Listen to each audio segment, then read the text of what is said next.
Welcome, survivors, burnout community, and those just interested. It's Kelly Buboltz, trainer, author, speaker, and your burnout prevention mentor. Burnout is not taboo. It's our reality in this chaotic, fast-paced world. But we're not going to let it drive the narrative to our stories. We're going to do something about it. So let's dig in.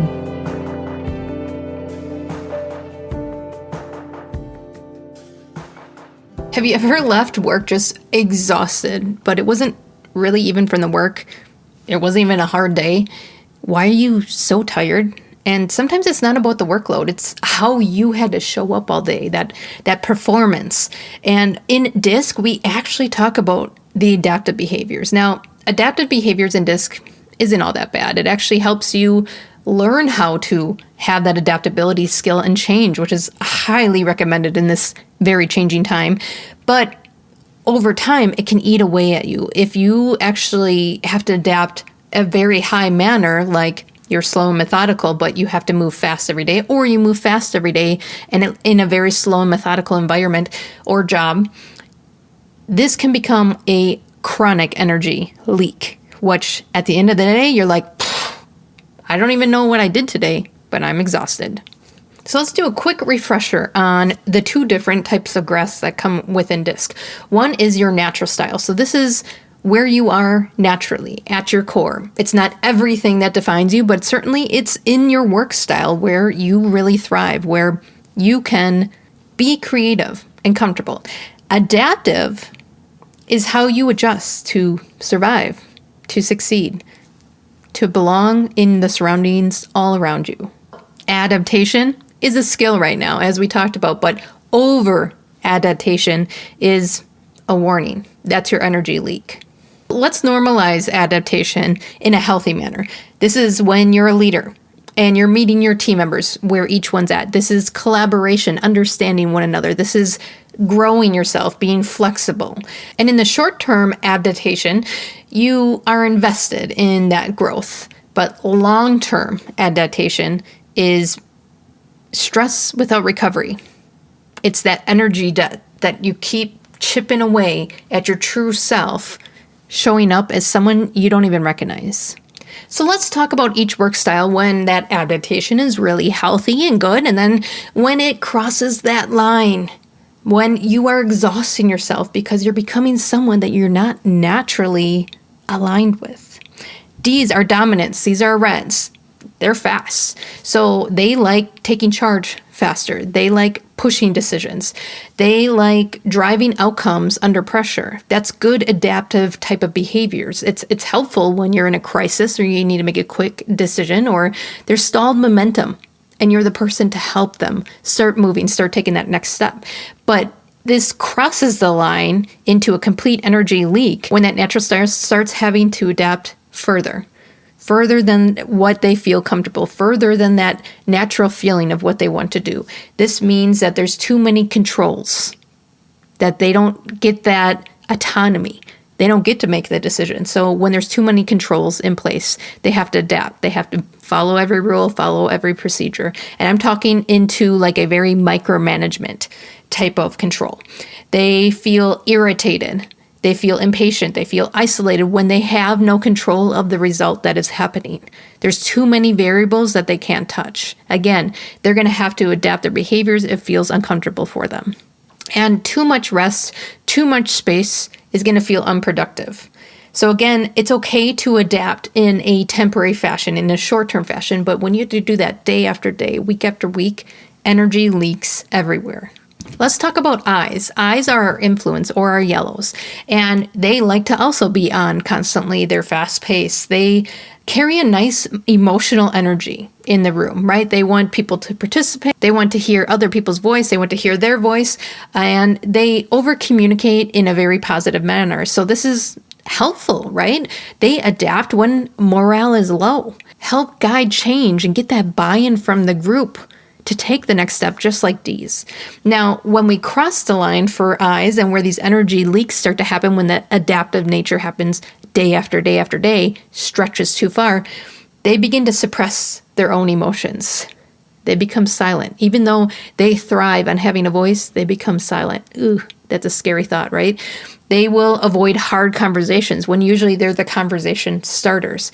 They used to be kind of those social butterflies, and now they're crashing under social interactions, right? Their social batteries are draining low. So when they adapt too much and out of that fast-paced environment, when they don't have the voice, these are the things you're going to start seeing. So these energy leaks are starting to happen, and you'll actually see the first signal when they begin to have that emotional exhaustion that is kind of masked as enthusiasm in a very weird way, almost like toxic positivity that they're really pushing through. Let's just get through it. We got this, guys. They'll say things like that, and you know that they've adapted too far, that they're actually getting into that chronic stress, those way past energy leaks.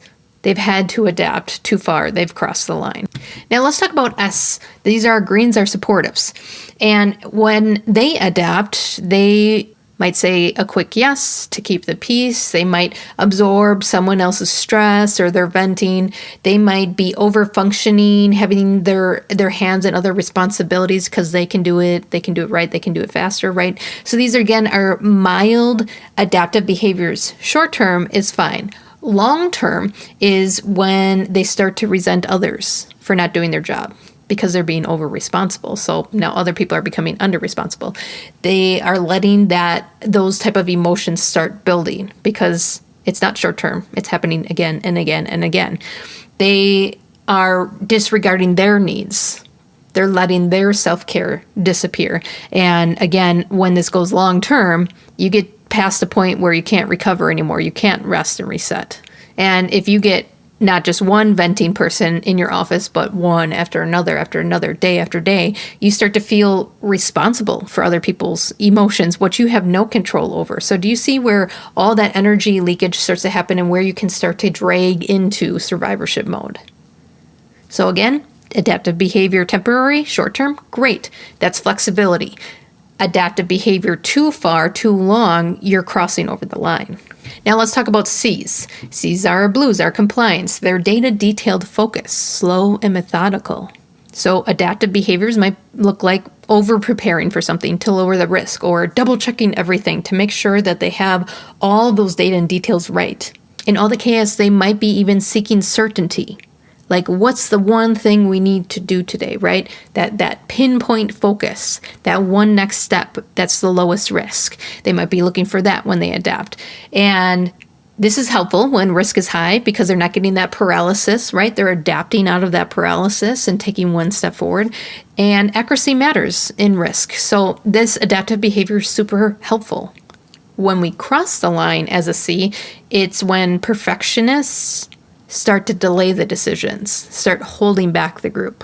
Or C's leave the project or the meeting and they feel that constant pressure to perform, that they're not good enough, that they're not doing a good enough job. And then they're going to ruminate on it. They're going to think about it tonight. They're going to think about it tomorrow. They're going to think about all the what-ifs and could-haves and would-haves. So when C's cross the line of adaptive behavior, when that gap between their natural behavior and that adaptive behavior gets too far, they actually start to get some anxiety disguised as responsibility, that they're just trying to do their job. They're just trying to get through the day.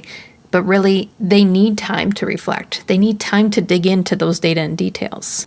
So the problem is not adapting. It's the chronic adaptation, or the gap that increases from small adaptation, short-term things that you have to do right now, but not forever. And that gap starts increasing.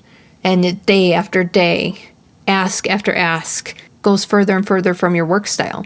Burnout isn't about your DISC style. It's about how long you've been living outside of that natural energy. How far are you from your natural work style? So as someone who crossed her stress threshold in this invisible line that I didn't even know that I crossed, here's 3 self-checking questions that you can ask so that you know your line. You know when that adaptation goes from short-term to long-term and you need a quick check-in. First question is, does this version of me show up by choice or by pressure? Am I doing this for everyone around me, or am I doing this because it's aligned in my work style or in the very specific situation that I'm in right now? Second question, do I recover after flexing this work style, or do I feel stuck here? Like day after day, I have to show up in a work style that doesn't feel aligned or comfortable? And number 3, am I adapting to be effective or to be accepted? That I want to belong, because then it's a mismatch of environments. Adaptation without recovery turns these flexible strengths into stress. Understanding your work style and where you have to adapt, whether it's your environment to be accepted, situational, are you stuck there, by choice or by pressure, will help you identify when you're over-adapting. When you feel like you're crossing that line, do some micro returns on your energy. D's can delegate those control moments. I's can create some quiet processing time. S's can practice small boundaries. And C's can understand what good enough decisions are for them. The goal is not to stop being flexible. The goal is to stop living there. I know you're not lazy. Most people in burnout are high performers, those serving others before themselves. Don't discount this step today, the action in which you focus on your self-growth. Piecing together the puzzle is half the journey. Rediscovering yourself, energy, and establishing new habits is the other. Do not underestimate the untapped inner strength inside you. Explore more resources on my website to move from zombie mode back to liveliness. See you soon.